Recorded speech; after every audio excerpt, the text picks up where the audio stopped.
Friends, Varanasi cinema గురించి బాగా అంటే బాగా ట్రెండ్ అవుతుంది అనమాట. ట్విట్టర్ ఓపెన్ చేసి మీరు చూసుకోండి, బాగా ఈ ఫ్రేమ్స్ అయితే ట్రెండ్ అవుతున్నాయి అనమాట. అసలు వారణాసి గురించి సడన్గా ట్రెండ్ అవడానికి గల కారణం ఏంటి, ఈ సినిమా గురించి ఇప్పుడు ఎందుకు ట్విట్టర్లో వినపడుతుంది అనేటటువంటిది డీటెయిల్గా ఈరోజు ఈ వీడియోలో మాట్లాడుకునేటటువంటి ప్రయత్నం చేద్దాం. మీరు ఎక్కడో స్ట్రక్ అయ్యారు భయ్యా, నిజం చెప్పండి. మీరు నాకు తెలిసి 2025 జనవరి 22వ తారీఖునైతే మీరున్నారు.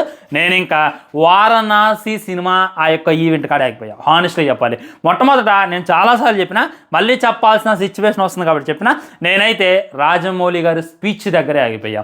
అసలు ఆయన చెప్తుంటే నేను స్టోరీ కూడా పెట్టాను, మీరు చూడొచ్చు. గూస్ బంప్స్ అనేటటువంటిది చాలా చిన్న పదం అయితే ఫస్ట్ టైం మహేష్ బాబుని ఫోటోషూట్కి పిలిచినప్పుడు మన రాముల వారి గెటప్ మహేష్ బాబుకి వేసినప్పుడు I had a goose bumps. దాన్ని ముందు స్క్రీన్ సేవర్గా పెట్టుకున్నా, మళ్ళా తర్వాత ఎవడైనా చూస్తారేమో అని చెప్పి దాన్ని డిలీట్ చేసేస్తా. చాలా పరాక్రమంగా, చాలా రౌద్రంగా, చాలా రుధిరంగా, చాలా అందంగా, చాలా లౌక్యంగా తనైతే కనపడుతాడో. మీరు ఎంతైతే ఎక్స్పెక్ట్ చేస్తారో దానికి 10 times బెటర్గా కనపడుతారు అనేటటువంటి విషయాన్ని మన రాజమౌళి గారు ఈ విధంగా చెప్పిన తర్వాత నేనైతే అక్కడ స్టక్ అయినా. అక్కడ స్టక్ అవడమే కాదు, మన మహేష్ బాబు అన్న స్పీచ్ మామూలుగా ఇవ్వలేదు. మన సార్ మంచి షర్ట్ వేసుకొని వస్తే ఆ కుదరదన్నారు, ఇదే ఇచ్చిండు, ఈ లాకెట్ ఇచ్చిండు, ఇలానే రావాలమ్మా అని చెప్పిండు. అది ఆయన చెప్పేటటువంటిది. ఆయన అంటే ఏం చెప్పి ఒప్పించారు. అప్పుడు చూసుకున్నట్లయితే మన OG movie pre release event జరిగింది. అక్కడ మన పవన్ కళ్యాణ్ అన్న కటాన కత్తి పట్టుకొని వచ్చిండు. తప్పదు ఇప్పుడు పవన్ కళ్యాణ్ అని ఎప్పుడైనా సరే ప్రీ రిలీజ్ ఈవెంట్స్కి ఎలా వస్తాడు, నిండుగా ఒక రకమైనటువంటి dress white and white black వేసుకొని నార్మల్గా వచ్చేస్తాడు. కానీ పవన్ కళ్యాణ్ ఎలా రప్పించిండు అనేటటువంటి క్వశ్చన్ అందరికీ కూడా వచ్చింది. అంతకన్నా ముందు మన కల్కి చూసుకున్నట్లయితే రామోజీ ఫిల్మ్ సిటీలో బుజ్జిని లాంచ్ చేసినప్పుడు చాలా అంటే చాలా పెద్ద ఈవెంట్ పెట్టారు. అప్పుడు కూడా మన ప్రభాస్ అన్న భైరవ గెటప్ వేసుకొని లాంగ్ హెయిర్ అలా మాట్లాడడం. అసలు అప్పుడు మన నాగశ్విన్ ప్రభాస్ అన్నని ఏం చెప్పి ఒప్పించిండు. ఇప్పుడు చూసుకున్నట్లయితే మన ఓజీలో పవన్ కళ్యాణ్ గారిని సుజిత్ ఏం చెప్పి ఒప్పించిండు. ఇప్పుడు వారణాసి కోసం మన మహేష్ బాబుని రాజమౌళి ఏం చెప్పి ఒప్పించిండు. ఇది మాటలు కానే కాదు, వీళ్ళు ముగ్గురు కూడా ఒక రకమైనటువంటి ఇంట్రోవర్సే. లైక్ స్టేజ్ మీదకి వచ్చి ఓవర్గా మాట్లాడాలు, ఓవర్ చేయడాలు అసలుకే ఉండవు ఈ ముగ్గురు యాక్టర్లు. అలాంటిది వీళ్ళని ఇలా తీసుకురావడం ఒక ఎత్తు అయితే, మనకి ఎంత అంటే ఎంత కూడా ఓవర్ అనిపించలేదు చూశారు, అదంతా కూడా ఒక ఎత్తు అనమాట. ఈ విధంగా తోపులకే తోపు, ఈ విధంగా ఒక మాస్టర్ పీస్ని అయితే మనకి ఇవ్వబోతున్నారు అనేటటువంటి క్లారిటీగా అర్థమవుతుంది. నేను మహేష్ బాబు అన్న స్పీచ్ కాడ, ఆ హీరో సెంట్రీ కాడ ఈ మధ్యన ఎవడు అన్నాడు అనమాట, అది నాకు వారణాసి ప్రీ రిలీజ్ ఈవెంట్లా, గ్లోబల్ ట్రోటర్ ప్రీ రిలీజ్ ఈవెంట్లు అనిపిలా, గుంటూరు కారం ప్రీ రిలీజ్ ఈవెంట్ లాగా అనిపించింది. అది ప్రీ రిలీజ్ ఈవెంట్ కాదురా అయ్యా, జస్ట్ అనౌన్స్మెంట్. దానికి ఆ రేంజ్లో ఈవెంట్ పెట్టి మన రామోజీ ఫిల్మ్ సిటీలో అంతా హంగామా చేసిందంటే ఇంకా ప్రీ రిలీజ్ ఈవెంట్ అప్పుడు, ఇంకా పెద్ద ఈవెంట్లు అప్పుడు, ట్రైలర్ లాంచ్ అప్పుడు, సాంగ్ లాంచ్ అప్పుడు ఎలా ఉంటుంది అనేటటువంటిది ఇమాజిన్ చేసుకుంటే చాలా అంటే చాలా బాగుంటుంది అనమాట. తీసేయడం చాలా సింపుల్, కానీ అలాంటి ఒక ఈవెంట్ కండక్ట్ చేయాలన్నా, అలాంటి ఈవెంట్ ఒకటి పెట్టాలన్నా, అలాంటి ఈవెంట్ సక్సెస్ చేయాలన్నా మాటలు కానే కాదు. నేను అనుకున్నట్టే ఆ ఈవెంట్ మీద ట్రోల్స్ చదివించే ఇంకా ఇంట్రెస్ట్ని గురి చేసింది ఏంటంటే ఈ ఫ్రేమ్ అనమాట. నేనే అసలు ఎన్నిటికన్నా ముందు దీని గురించి మాట్లాడాలి. ఇది మామూలుగా లేదు భయ్యా, మామూలు అంటే మామూలు కాదు. జస్ట్ అక్కడ స్ట్రక్ అయిపోయినా నేను. ఆ వానరాలందరినీ కూడా ఒక స్తంభంలాగా చేసుకొని నిలబడి దాని మీద శ్రీరామచంద్రుడు నించొని ఎదురుగా ఉన్నటువంటి కుంభకర్ణుని మీద బాణం వేసేటటువంటిది, దాని కాడ ప్లే అయ్యేటటువంటి మ్యూజిక్ రే అక్కడైతే స్ట్రక్ అయిపోయా. నిజం చెప్తున్నా, నేను ఈ సీన్ కానీ యాజ్ ఇట్ ఈజ్ మనకి ఆ జస్ట్ అనౌన్స్మెంట్ వీడియోలో ఎలా అయితే చూపించారో అలాలో ఒక 10% మ్యాచ్ చేయగలిగి అక్కడ మహేష్ బాబుని, మరి కుంభకర్ణుడు ప్లేస్లో మన విలన్ ఉంటాడు, పృథ్వీ సుకుమారన్ గారు ఉంటారు అనేటటువంటిది బయట కట్టి తాకనమాట.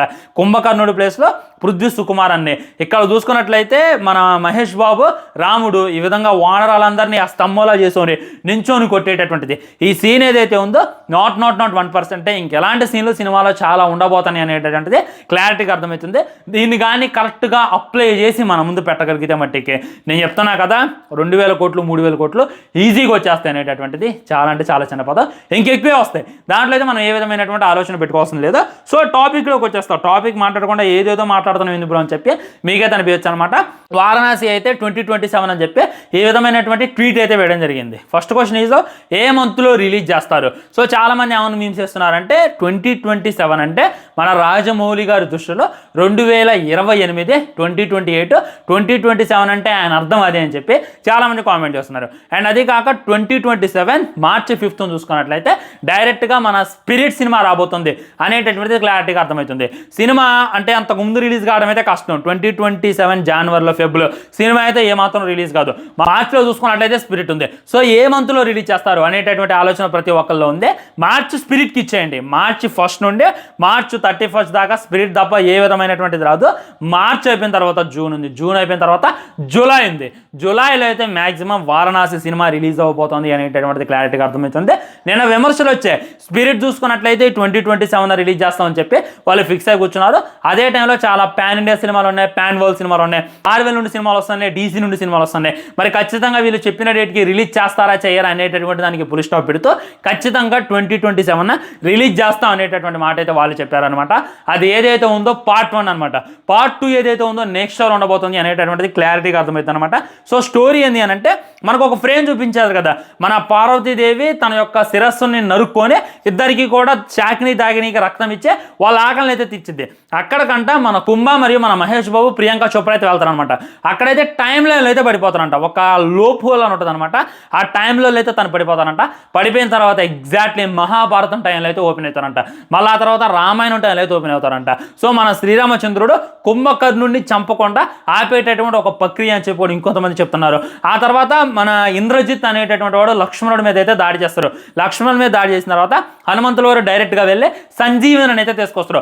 ఆ సంజీవిని ఏదైతే ఉందో ఈ కుంభా సేవించినట్లయితే కుంభాయికి తన కాళ్ళు మరియు తన చేతులు తిరిగి వచ్చేస్తే తను నార్మల్ మనిషిలాగా ఉంటాడు అనేటటువంటిది ఇంకోటి అంటున్నారు. ఈ విధంగా ఒక సైంటిఫిక్గా ముందు చూసుకున్నట్లయితే మన హీరోని విలన్ చాలా తక్కువ అంచనా వేస్తాడు. మన విలన్ చూసుకున్నట్లయితే తోపు అనమాట. అందరికీ అందడు, ఎవరికి కూడా లొంగడు, వేరే లెవెల్ యాక్టర్ మన విలన్. కానీ హీరో చూసుకున్నట్లయితే నార్మల్గా గ్లోబ్ ట్రోటర్ అని అలా కనపడుతుండో, కానీ తనైతే టైం ట్రోటర్. టైంలో కూడా వెనక్కి వెళ్ళగలడు, టైంలో వెనక్కి వెళ్ళి తను ఏమేమి సాధించగలడు అనేటటువంటి మనకైతే క్లారిటీగా చూపించేటటువంటి ప్రయత్నం చేస్తున్నారు. ఖచ్చితంగా శ్రీరామచంద్రుడి గెటప్లో మన మహేష్ బాబే కనపడుతున్నారు, దాంట్లో డౌట్ లేదు. కానీ మహాభారతంలో ఏ క్యారెక్టర్ చేయబోతున్నారు అనేటటువంటి క్యూరియాసిటీ కూడా ప్రతి ఒక్కరిలో ఉంది. అందులో కూడా ఒక పవర్ఫుల్ అయినటువంటి రోల్ ఇవ్వబోతున్నారు అని చెప్పి బయట గట్టిగా వినపడుతుంది ఫ్రెండ్స్. సో ఇక్కడ శ్రీరామచంద్రులా కనపడ్డాడు కాబట్టి ఖచ్చితంగా మహాభారతంలో మన కృష్ణుల్లా కనపడుతున్నారు అనేటటువంటి గ్యారంటీ లేదు. దానికైతే ఇంకా వేరే ఆలోచన ఏదో చేస్తున్నారు రాజమౌళి గారు అని చెప్పి బయట గట్టి టాక్ అనమాట. నేను కూడా వెయిట్ చేస్తున్నా. ఇది అనమాట వారణాసి అప్డేట్. అయితే వారణాసి అయితే 2027లో ఖచ్చితంగా రిలీజ్ అవుతుంది. దాంట్లో ఏ విధమైనటువంటి డౌట్ లేదు, దాంట్లో ఏ విధమైనటువంటి సెకండ్ క్వశ్చన్ లేదు. మళ్ళీ చెప్తున్నా, వారణాసి సినిమా ఎప్పుడు రిలీజ్ అయినా కానీ దానికి ఉండేటటువంటి క్రెడిబిలిటీ, దానికి ఉండేటటువంటి పేరు ఆ రేంజ్లో ఉంటుంది అనమాట. ఎందుకంటే సినిమాకి 1300 కోట్ల బడ్జెట్ పెడుతున్నారు. సినిమా ఈజీగా 3000 కోట్లు ఇది చేయాలి అని చెప్పి దిగిద్ది. చాలా మంది ప్రీమియర్స్కి ఎంత టికెట్ రేట్స్ ఉంటాయి, నార్మల్గా ఎంత టికెట్ రేట్స్ ఉంటాయి అని చెప్పి చాలా మంది భయపడుతున్నారు. అలాంటిది ఏమైనా ఉండదు. మాక్సిమం ప్రీమియర్స్ అయితే 2000 రూపాయలు ఉంటుంది టికెట్. దాంట్లో ఏ విధమైనటువంటి ఆలోచన లేదు. అండ్ నార్మల్ అయితే 500-600 ఉంటుంది అని చెప్పి నేనైతే ఎక్స్పెక్ట్ చేస్తున్నా. ఓన్లీ ఇండియాలో రాబట్టాలి, ఓన్లీ తెలంగాణలో రాబట్టాలి అనేటి, ఓన్లీ ఆంధ్రాలో రాబట్టాలి అనేటటువంటిది రాజమౌళి టార్గెట్ కాదు.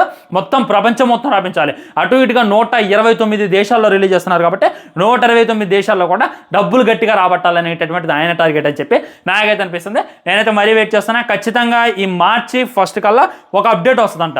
దాంట్లో అయితే డౌట్ లేదు. శ్రీరామచంద్రుడి గెటప్లో మహేష్ బాబు ఎలా ఉండు అనేటటువంటిది ఒక అప్డేట్ అయిపోతున్నారు అని చెప్పి బయట గట్టి వాడతారు ఫ్రెండ్స్. అది వచ్చాక ఇంకో వీడియో చూసుకునేటటువంటి ప్రయత్నం చేద్దాం. ఆల్రెడీ మన మారుతిని అయితే ప్రభాస్ ఫ్యాన్స్ ఇప్పుడు బాగా మింగుతున్నారు. దాని క్లారిటీస్తో ఒక వీడియో చేస్తా. ఐ బటన్ లేదా ఈ స్క్రీన్లో వస్తుంది, ఆ వీడియో చూసేయండి. పై మరి ఛానల్ని సబ్స్క్రైబ్ చేసుకొని వీడియో లైక్ చేయండి, వీళ్ళతో షేర్ చేయండి. అనే మాత్రం జై హింద్.